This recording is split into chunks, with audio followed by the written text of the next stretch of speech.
Okay, so bibisitahin ko ngayon yung kauna-unahang na nagkaroon ng kalandimantika na niluluto ko para makita nyo yung performance.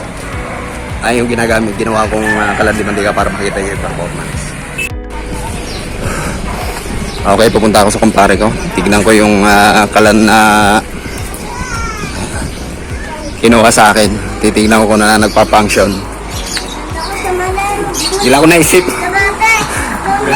Titignan ko kung nagpa-function. Ito ang kauna-unahan na kumuha ng aking kuhan, ng aking use oil kalandimantika. Ito.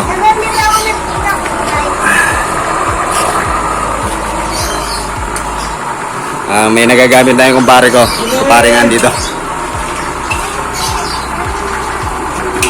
Pero yung ginagawa ko ngayon, for the meantime, patak-patak lang muna ginagawa niya. Pero yung ginagawa ko ngayon, may mga tangke na ako na naka-reserve doon na pang-automatic na wala nang patak-patak. Okay, maliit lang yung burner pero malaking kawali ang pinagsalangan.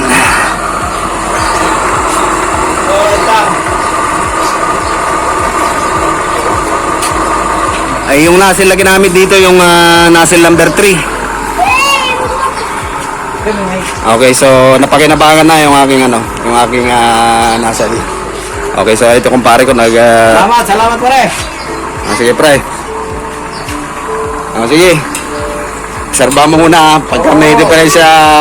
Nagalawang araw na performance dito.